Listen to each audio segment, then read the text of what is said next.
Kubor nakaslem jong unongsan hima. Menteri Rangba ke Jela Konrad Sangma hene kasngi ulap liprada ya ka workshop halor kapang universalizing community-led natural resource management State Convention Center.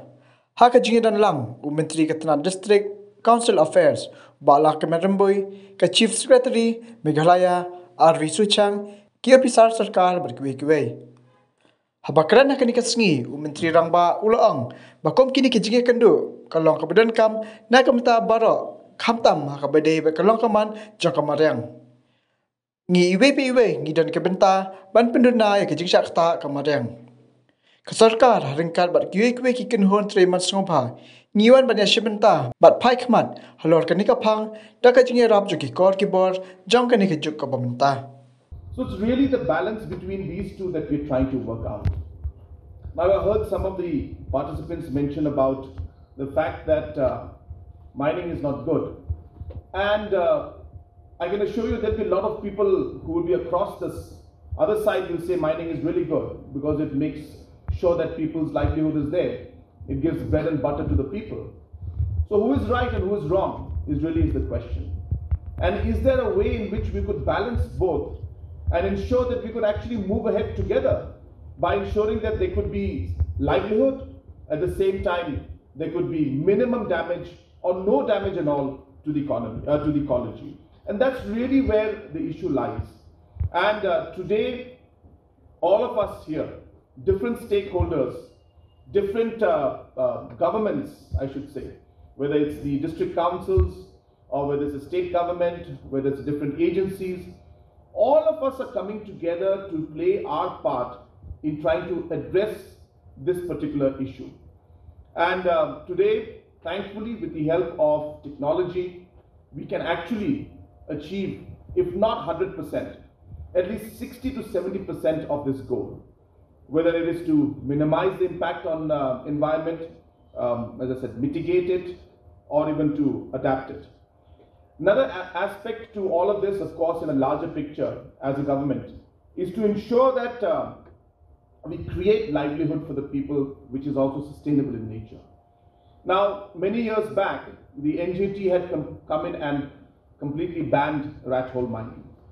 And that led to a complete chaos in the economy of the state, in the livelihood of the people, in the revenue collection of the state.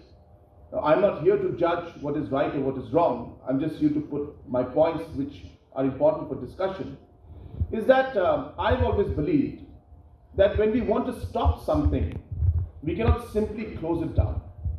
We need to create a parallel system first and allow the people to come onto the parallel system, and slowly we slow down things and finally eliminate certain areas. So creating parallel livelihood opportunities for the people is equally important than simply saying that there should not be any mining or there should not be any other activity that is bad for the environment. So it's not something I personally feel, it's not something that we can sit down and just simply say close everything, because there's an entire ecosystem that we are in, and balancing this ecosystem is really where the challenge lies. Having said that, now the climate aspect comes in. When we talk of climate change, we all are experts in this, and there are two aspects to it mostly. One is mitigation and one is adaptation. So once we talk about mitigation, we talk about how to minimize the impact of the climate change that we're doing. So all these activities that CLEMP is doing and other organizations are doing are activities to mitigate and to minimize the impact of environment, of climate change on us. But at the same time, we need to realize and we have to learn and we have to accept that climate change is happening. And it's not going to be something that we'll be able to reverse completely, if at least for the next many years. And therefore, having accepted that climate change will take place, how do we adapt to it is also going to be important. Whether it's in the designs of the buildings that we have, whether it's in the kind of the agriculture products that we grow, whether it's in terms of what the water resources we have, how we manage them. So it requires a full holistic approach on how we're going to actually move forward. And that is where That is where institutionalization comes in. Now, I always have maintained this, and I spoke about this last time also in many programs. You see, it's very easy to create noise. We must realize that activity creates noise. Organizing our activities and making sure that there is coordination between them will help us to create music out of noise. If everyone does their own individual aspect and keeps doing their own parts, then we'll have noise everywhere. We'll not have music. The music will come in when all these noises are brought in sync. Everything is institutionalized and then connected together. And that's really what we all are here to do. We are trying to create music out of the noise that is going on. And I'm not saying noise is bad. It's activity that you're doing for the great intention. But somehow, because of the absence of a common agenda, common goal, and defined roles and responsibilities, we're actually not able to achieve the actual output that we would be able to achieve if we were actually working together in coordination. And I'm presuming that this conference today is trying to take that one step forward in ensuring that we're able to achieve that. Now today, we heard this district council CEM from Garo Hills mention that in the CLEM project, the district councils were never involved. So therefore, it is an important issue. One has to realize that district councils are very important institutions in our society. And therefore, we need to include them. We need to ensure that our efforts are, coordinated.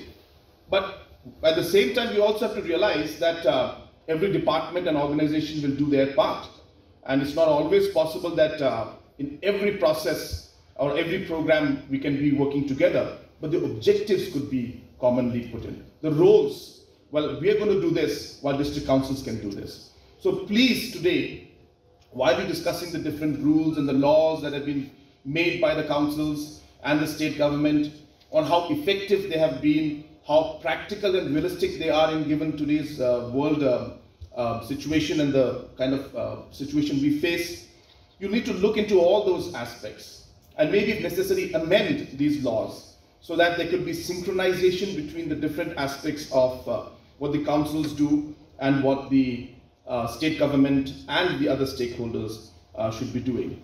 And I'm presuming that the Center of Excellence for Natural Resource Management and Sustainable Development will play a key role, and we have agreed to making this because we felt that there needs to be a platform. There needs to be a focal point where all these activities can be monitored. And as was mentioned by Mr. Swear, is absolutely correct. Why should we duplicate efforts?